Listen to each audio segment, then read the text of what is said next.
Well, joining me this week are a colleague and partner of mine from Business Spectator, Stephen Bartholomeusz, Giselle Roux, Chief Investment Officer at wealth manager JB Weir, and business commentator and director of the Australian Shareholders Association, Stephen Mayne.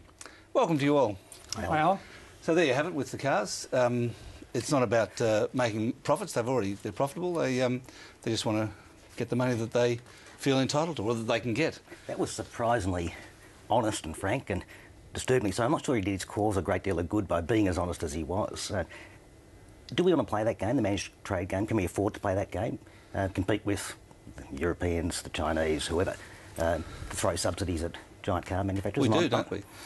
I mean, it's pragmatic at least, and these companies, they're in the game of building factories, and if they can get you can see their $300 million to do it, quite obviously. But can we do that? Can we justify doing it? The same debate was held back when the tariff wars started coming down about whether we should try to manage our trade relationships, and play the game. We can justify it. I mean, we're a rich country. The multiplier effect is true. It's important R&D. We're making booming revenues out of coal and steel, and we can see the currency effect, and these guys are bleeding, and he's right. The industry all over the world plays off the governments and runs exactly those arguments we saw today. It's good to see him actually being transparent and telling the truth.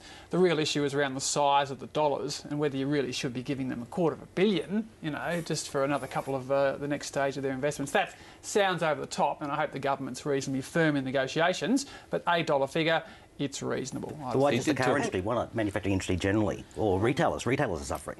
Because the multiplier effect's not there. But do you know the size of the multiplier effect you're referring to? Well, the 5 jobs for every one. Is that true? Is that a measured one? Is there sufficient evidence behind that? Well, I've certainly heard that mentioned many times. Yeah, but it becomes folklore, doesn't it? There's 46,000 direct jobs in automotive and another 200,000 in the suppliers. So Stephen's numbers are broadly accurate.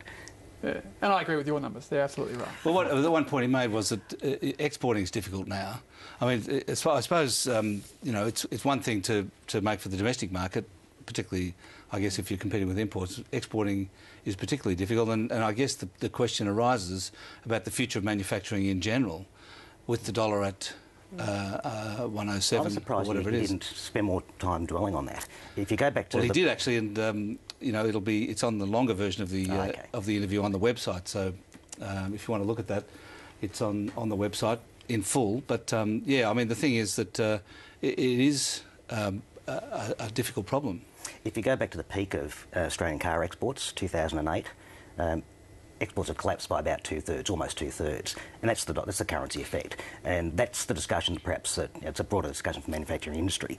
How do you cope with that kind of movement in the value of the currency? And we've got to assume it's semi-permanent.